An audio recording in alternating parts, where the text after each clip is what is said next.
Let's see here.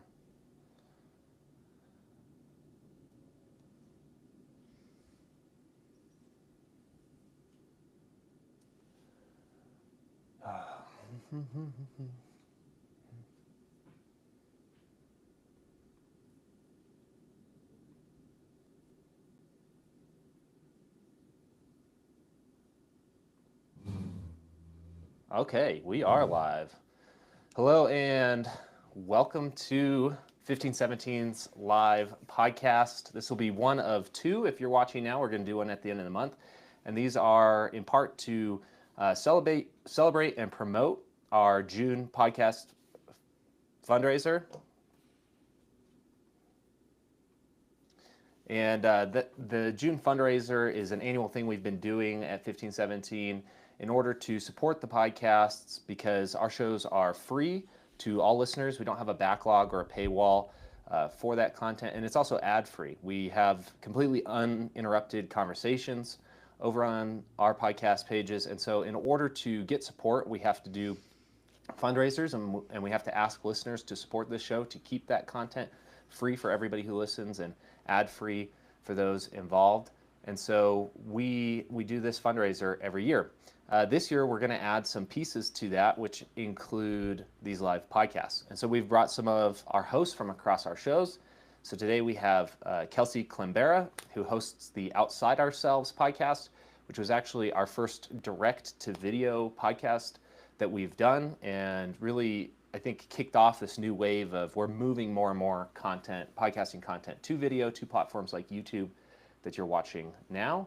We also have Chad Bird, who is the co-host of our largest podcast on the network that I'm sure many of you watching the stream right now are familiar with. That's 40 Minutes in the Old Testament. Chad also produces lots of content for YouTube, including the Bible in 1 Year series, which you can view as YouTube videos, and you can follow along on our website.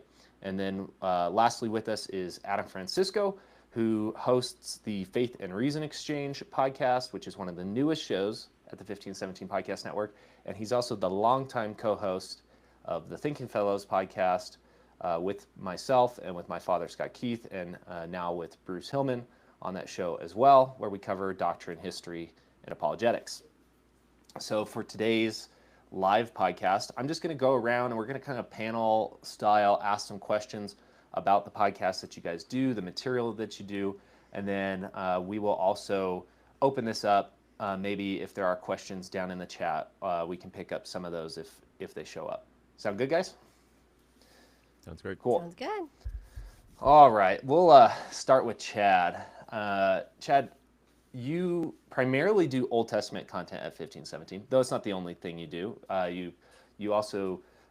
You've done a lot of New Testament Bible studies as well on the channel, where you sort of show how the Old Testament is fulfilled in there and things like that. But across your writing, there's definitely a skew and a focus on Old Testament, including Old Testament characters. And you even have a book about Old Testament character. Now, the question I have is I still encounter when people are teaching the Old Testament a focus on the characters and the people who make up the Old Testament, but primarily as moral examples for the church to live up today. That is not the focus of what you do with the Old Testament. It's a very Christ in the Old Testament focus. How do you work in Christ in the Old Testament while also continuing to tell stories or focus on stories about the characters in the Old Testament? Yeah, one of the fun things about the material, a lot of the material I cover with the narrative especially, is you get to engage in what I like to call people exegesis, where you're not just exegeting the text to draw from it some kind of doctrine, but you're also exegeting the people. You're interpreting them, just like we all do in everyday life. We interpret people's words, actions, what they do, what they don't do, so we can better understand them.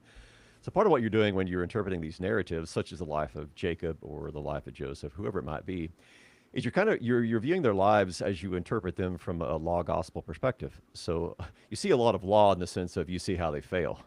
They engage in all kinds of selfish actions, make all kinds of foolish mistakes, and you see God calling them to repentance. And so the law is definitely at work there. But you're also seeing at the same time God's grace extended toward them. He's always wanting to call them back to himself and give them the forgiveness that they and that we all need. And this law gospel perspective always brings us back to Christ, who fulfills the law for us. He's the end of the law, as Paul says. And he's also, of course, the embodiment of the gospel for us, because it's from him that we receive forgiveness of sins, grace, and life everlasting. So you get to engage in this kind of people exegesis, interpreting their lives. But at the same time, you take that, which you've now diagnosed from a law gospel perspective, and then you run to Christ, and you see how he himself is the fulfillment of the law as well as the embodiment of the gospel. Does that do you encounter a lot of like back and forth with listeners? Because a lot of your content gets spread on Facebook and X and Instagram, where there's a lot of comment section. Do you get pushback on that perspective of essentially seeing these Old Testament characters as figures of the law and the gospel working out as accusation and then promise or forgiveness?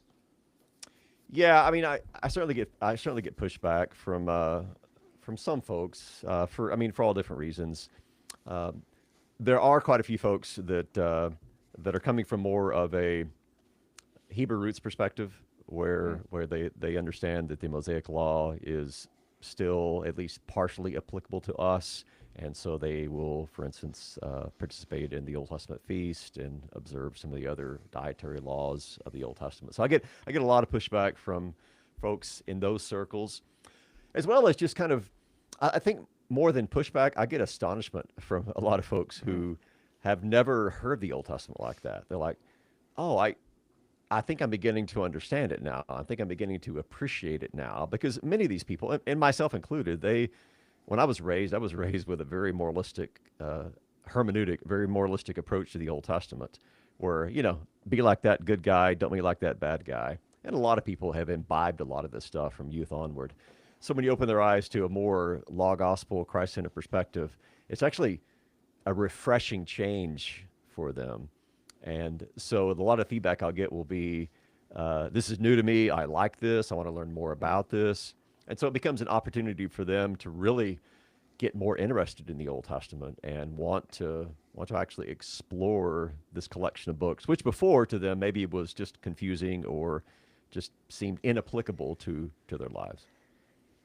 You've done content, and there was a video series. I don't know if you're still doing it or if Bible in 1 Year has sort of absorbed this, but you were doing a lot of the Gospels through Hebrew eyes content, Yeah. right? Where you were bringing fulfillment and context from the Old Testament into the reading of the New Testament and the Gospels in particular. Um, do you find that this sort of interpretation of the Old Testament requires the opposite at the same time? So there's helpfulness from the context of the Old Testament in reading the New Testament, but in order to get the entirety of the Old Testament, you actually need to read it with gospel or Gospels eyes, through Jesus' eyes into the Old Testament. Yeah, you definitely have to read. You have to read the whole Bible forwards and backwards, you might say.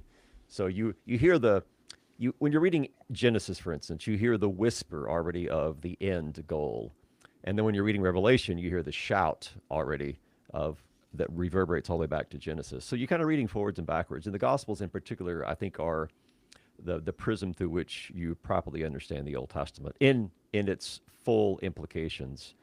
I mean, you look at the disciples themselves. They traveled with Jesus. They sat at his feet. They heard things that we aren't privy to because only so much was recorded. And none of them got it. None of them fully got it until after the cross and resurrection. And then all of a sudden, everything opens up. It's kind of, like the Fight Club movie or The Sixth Sense, where you get to the end and you're like, oh my gosh, how did I not see that the entire time? So you got to go back and kind of rehearse or rewatch the entire movie in your mind. Well, it's kind of like that with the resurrection. That happens. That's the end of the movie, if you will. And you go back to Genesis, you begin reading, you're like, oh, yeah, it's everywhere. So the Gospels in particular become this moment of illumination where you have this light of Christ that you begin to now shine on Genesis, Exodus, Leviticus, and things that were already there and maybe you understood were about the Messiah all of a sudden became much clearer. So the Gospels inform the Old Testament, just like the Old Testament is the indispensable backdrop for understanding what's going on in the Gospels. Cool. Okay, we're gonna move on. Adam, I've got hardball questions for you.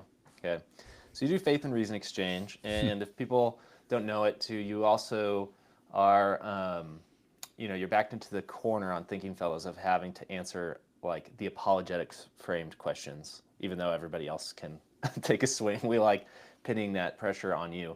So I'm going to do that today. Also, I'm going to ask you some apologetics questions. A lot of people spend time studying apologetic material or reading books on apologetics, but struggle with um, encountering or using that in a way that is sort of convincing or helpful, right? So you'll talk to a lot of people who are confident in their faith, confident in their knowledge of Scripture, and basic apologetic material, but then say they struggle to talk with their kids about it or people at work about it. What is sort of like a good foundation point for actually having apologetic conversations with people that aren't just don't immediately turn into debates or fights or something like that? Well, a lot of it has to do with what. First, we got to ask the question like, what is apologetics? What's it for? And if we're going to define it biblically, in a sense, 1 Peter 3:15 kind of sets the tone and tenor of it. That it's a response to those who have questions, rather than there. If you go on, say, YouTube or what have you, and punch in the names of famous apologists or type in apologetics or debates between Christians and atheists or Muslims or what have you, what you'll usually get are formal debates where things are kind of set up in a way where there's an agreed upon rule set and time frame and so on. The way apologetics was practiced very early on, you see it actually in the book of Acts, little glimpses of it, is where, like Paul goes to Athens and he's brought up to Mars Hill after he's been in the marketplace talking about Jesus and the resurrection to people who had never heard of it. And the people who bring up to Mars Hill, the philosophers there, they want to know more. So they've got questions for Paul rather than Paul inquisiting them. So, and I think it might be a caricature, but there might be some truth to it that for, I don't know how long, but for some time especially in the Western world, Christians have long enjoyed, I don't want to use the word privilege because that has lots of political baggage attached to it, but they've long enjoyed sort of some type of, I don't know, primacy in terms of their place in society for decades in the United States. While America is not a Christian nation, it was founded by a majority of Christian people. It long had a culture that broadly defined was Christian. To be a Christian, to go to church and so on, was like it was sort of assumed that you did that if you wanted to have some sort of influence in our culture. And the tide has turned quite radically, though. What is it? Aaron Renn, describes our context now as a negative world where not only is Christianity just sort of like one option among many, and it doesn't really bring you any sort of cultural or intellectual capital, it's actually seen as a problem, perhaps a threat. Aaron Renn dates this to about 2015 with the Obergefell decision. So now, but before this sort of negative world emerged, Christians did in many ways set the conversation, or at least could.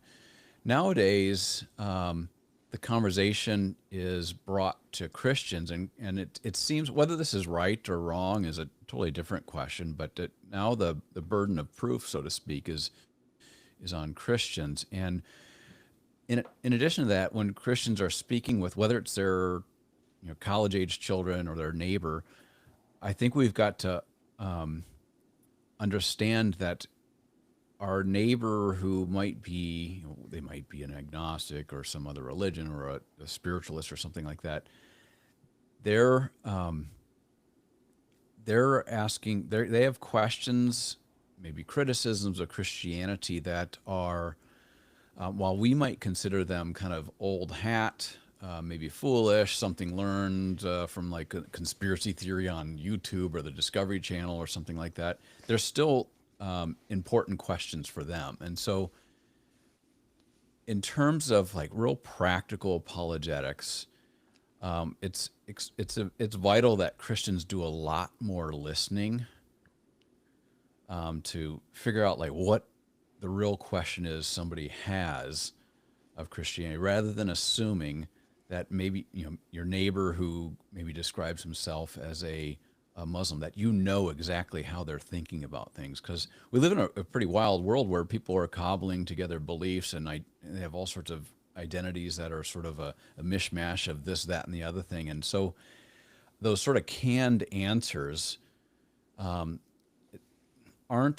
don't work as much anymore, or people don't understand them as much. And if they're canned answers, I think the skeptic or the critic kind of senses in many ways the traditional apologetic responses to things are kind of contrived, or at least they feel contrived these days. So, bottom line, it's important for the Christian to realize their context, that people are very suspicious of Christianity. They think it's, some would perhaps go so far as to say that it's a problem legally, maybe ethically. And so our audience is different, but also given the fact of the internet, the dispersing of any and every idea, including different objections to Christianity and theories on how Christianity emerged and so on, you got to be a lot more prepared and more nimble in fielding those sorts of questions and criticism. I have a friend who likens the apologetic situation today to, or he talks about the early days of the UFC, the Ultimate Fighting Championship. This thing, you got to pay a lot of money to watch it, and people get in this octagon and beat the tar out of each other. And in the early days of the UFC, so this would be the 1990s, you'd get folks who would step into this octagon from a real distinct like martial arts tradition. So they'd be wearing their kung fu garb and they'd do their kung fu stances. And then you get some guy in super short shorts, and that's about it, who's thrown together things like wrestling and boxing. And those kung fu guys, steeped in their tradition, thought that would work. And they got their what's handed to them very quickly. Yeah. So like apologetics today is you got to be a lot more nimble and prepared to address anything and everything, really, and also be willing. I think this is actually really important. Be willing to acknowledge that you don't know everything, and that sometimes when people have questions or criticisms, you have to say, I just don't have a response for that, but let's think on it for a little while. So I guess the long and short of that aspect of apologetics today is that Christians need to be a bit more humble when it comes to their epistemology and their sort of disposition when they're approaching unbelief. Yeah, that's a long answer.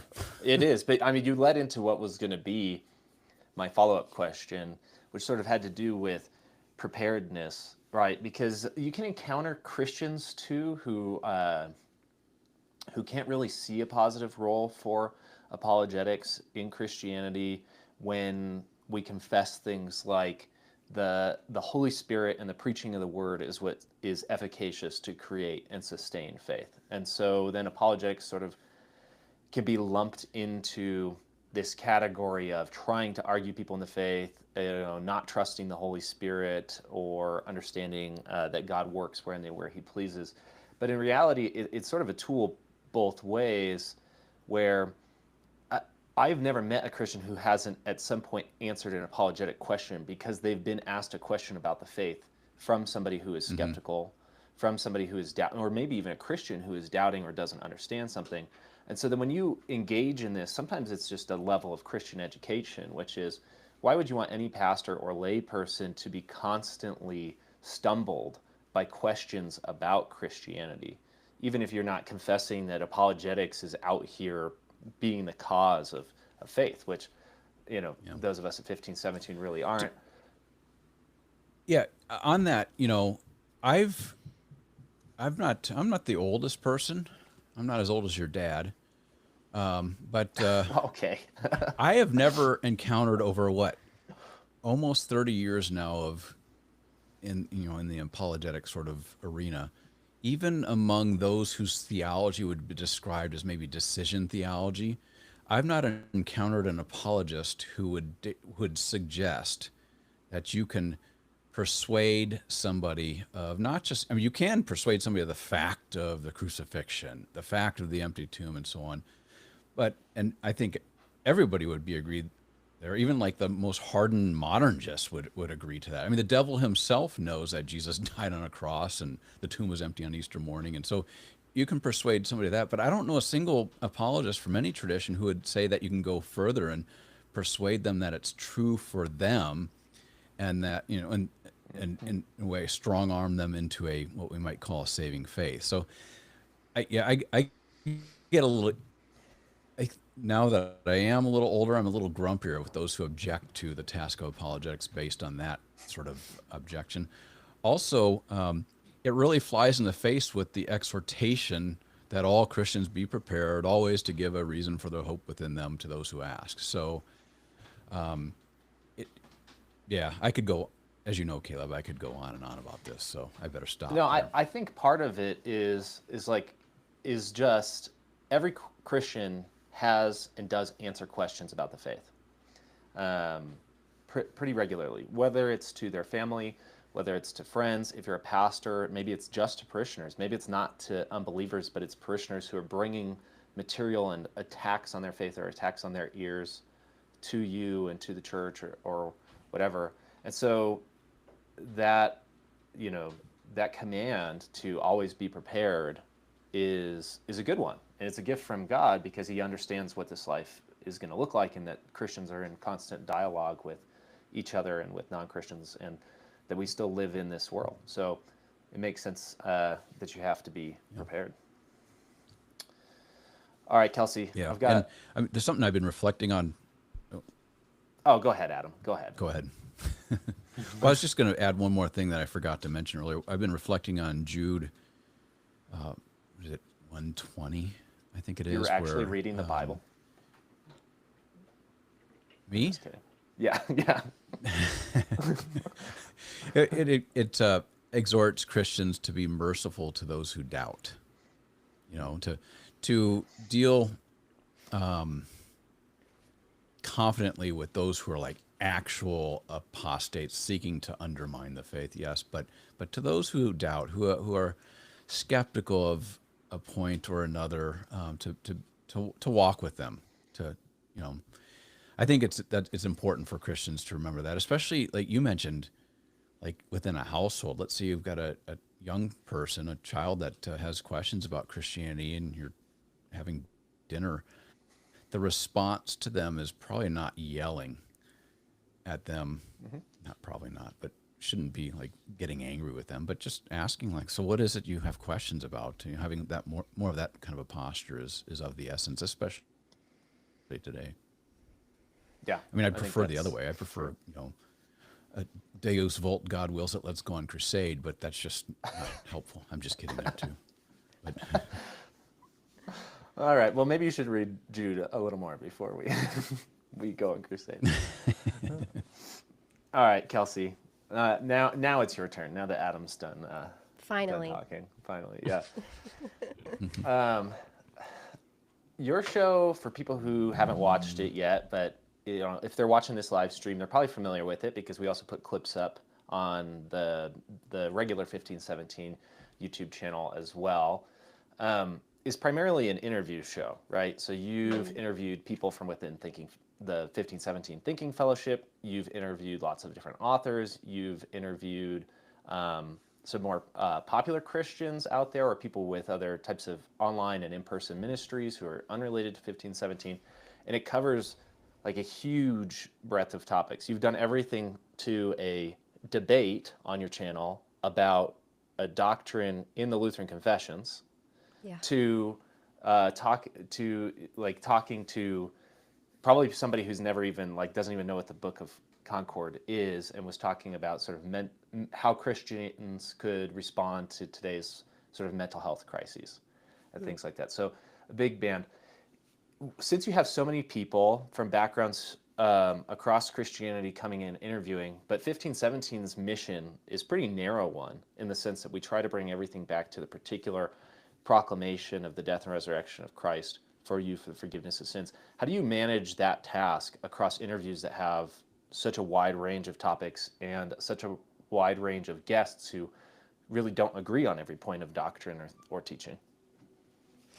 Um, yeah, I think that probably the first thing that I want to make sure I'm doing is that I'm inviting guests on who believe that Christ crucified is central to Christianity proper. And then, of course, also, I'm always looking for guests who are able to communicate that truth in accordance with scriptures, with the caveat that I'm actually excited about people who can communicate that truth in a way that is lines up with their own experience and maybe even their own tradition, and that might be a tradition that is different than the one that everyone at 1517 shares, as far as reformational or confessional Lutheran doctrine is concerned. So I might not always hit that target spot on, but that's the goal. And I think that I've done a decent job of kind of seeking those people out. I think that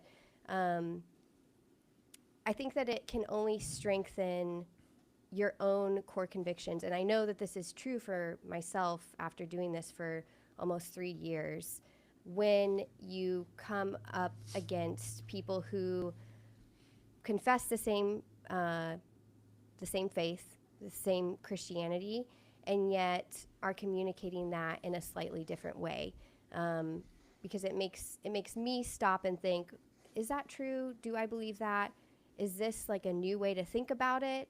And really, I think a good analogy for this is to think about it as, and particularly the gospel. Um, is this person communicating the same song of the gospel, but maybe in a different key than I'm used to? I think that that's a helpful way for me to think about it.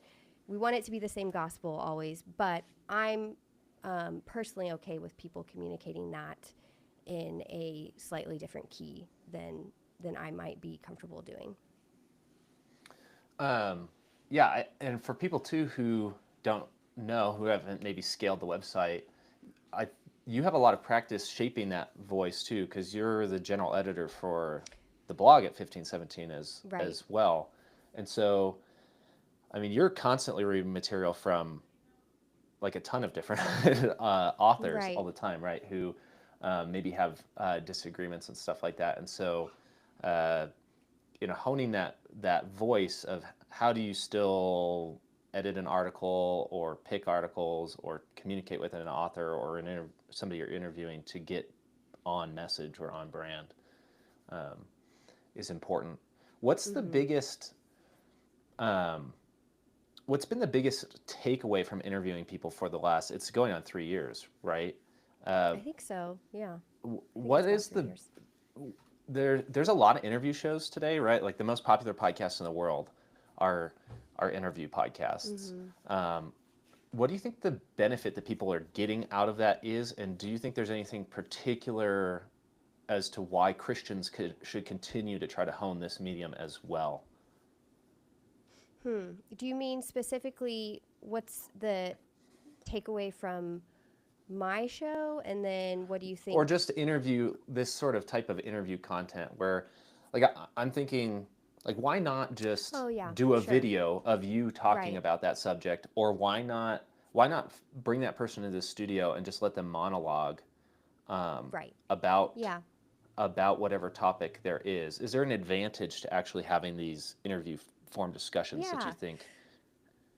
Oh, definitely. And I think it's because we are limited people who can only know so much. And so I love learning. I love interviewing. That's where I feel most comfortable. So I think that this somewhat comes naturally to me. But um, I I think that people are drawn to interviews because it both, and I've even talked about this in interviews, but it both allows you to connect with someone, to find similarities with someone else's story, but then also to see things in a completely different way. And so I think both of those things are always happening in any interview. Like you're listening to someone and you're saying, oh, yeah, that's the same for me. I've been through something similar, or that reminds me of this in my own life.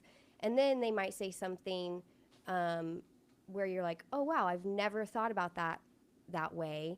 I've never heard the gospel presented that way, and that's so encouraging and so helpful, and brings me right back to Christ crucified as the central message of Christianity. So I think there's kind of this push and pull between finding similarities with people when you listen to an interview or when you interview, and then of course also being challenged and kind of having to push up against someone who's different than you. Yeah, I think one of the sort of exciting things about interviews, right, is that we live in a world full of information today, where you can get access to almost anything you want to know about the world or in the world instantaneously if you know how to use the right tools or search. But at the same time, we're really disconnected, and interviews and podcasts and some of this media give people an opportunity to feel connected or part of the conversation, or maybe even have ideas that then go into real life conversations for that. And I think 1517 has so much of this content, and people enjoy this conversational format that we have on a lot of our shows. I would say most of our podcasts are conversational. For almost none of them are scripted. Like Kelsey can't script out what her interview guest is going to say. Chad and Dan, I use outlines, but I promise you, if you've listened to enough of 40 Minutes, you know that Chad does not know every joke that Dan is going to throw a curveball with during these episodes. Adam frequently complains about the lack of lead time that I give him on topics for Thinking Fellows as well. And people enjoy that. I'm not the only sort of- one. No, you are not the only one. You might not even be the primary one. But people enjoy that format because it's sort of like if you were asking real questions. I try to think of it like in a bar. Somebody asks you in a bar. We all have studied in these fields, and you'd need to be able to answer those questions or have a conversation with somebody at a moment's notice, even if you don't have all your books in front of you, even if you haven't written anything. But for people who that is scratching the itch, I do think this is a compelling reason to go actually be part of an in-person faith community. In better words, go be part of a church too. If you like what you're hearing on the 1517 podcast, if it makes you feel like you're part of the conversation, you're getting that comfort, don't stop there. If you're not already a member of a church, begin the hunt for that church where you can have these in-person conversations and relationships as well. Because that's really sort of the goal at the end of the day, is that we're a proclamation forward organization, and so you have to then go to that location where the proclamation is taking place. And so I do think that's definitely one of the encouragements I have for people who enjoy this kind of format that we do. I do. We're not going to go too much longer. Thank you for your time today, guys. I do want to give people a sort of a sense of where the podcast network is going, and one of the reasons we are doing this live stream is because we are moving to more and more video. The 1517 podcast network started as a audio-only podcasting platform. That started with shows like 40 Minutes in the Old Testament and the Thinking Fellows, which are 40 Minutes is 10 years old now, right, Chad? Yeah. Thinking Fellows is 9 years old. We're a little bit behind, like 8 or 9 months behind, and we're coming up. And those shows started as audio only, but more and more people are discovering this kind of content or enjoying this kind of content by finding it on video. And so this live stream, part of it was to show off the work that we've been doing as we continue to ask people for support. So all of the hosts that you see here, there's an investment behind them. So you can see that Adam and Chad have nice lighting, nice microphones, a setup with them. That is because of supporters like you who allow us to help make a transition to video, which includes things like making spaces that we live in sets, right? So Adam and Chad have both sacrificed sections of their homes in order to set up this video recording space. Kelsey, too, is in an office space right now, but also has a studio that she's able to use just down the hallway from her and things like that. And part of that is because there's an investment behind listeners and supporters of 1517 and the mission who do that. And behind each of us, in order to get content out like this, there's a team of people you do not see. There are people who edit the videos that Chad records for Bible in 1 Year, posts those to social media. We all get help. There's artists behind us too who help with things like thumbnails, cover art, getting us assets for things like that. So when you enjoy a 1517 podcast or you see a 1517 video, besides whoever is on the screen, you can be assured that there's at least 3 people touching the various things that you see and hear, if not more than that. And so when we do things like a June podcast fundraiser, it's not just to pay the hosts or things like that. It's really that we have a lot of tools and a lot of people that go into creating content like this, and that we really do rely on listener support in order to expand that. Could the podcast network stay an audio-only podcast network and just keep reaching the people who have already been listening for years and years? Absolutely, we could do that, but we actually think that the message that Christ has died and risen for you for the forgiveness of your sins being proclaimed very clearly, very precisely across these broad topics, and showing how things like the Old Testament or how apologetics or Christian history or even contemporary issues today that are weighing on people's minds all terminate in the gospel is important. And so to get that to more people, we do need to make this transition, and we hope that you can see the quality that we're shooting for and the increase of content that we're attempting to put out, and continue to enjoy and support that. So with that, I want to say thank you for watching this live stream. We're going to have another one of these at the end of the month, and for people who missed it live, we'll edit this little roundtable up, and we'll go ahead and put it on the 1517 YouTube and share it around. Thank you again, Chad, Kelsey, Adam, for your time today, answering a few of the questions that I had, and we'll catch you next time. Bye. Thanks, Caleb.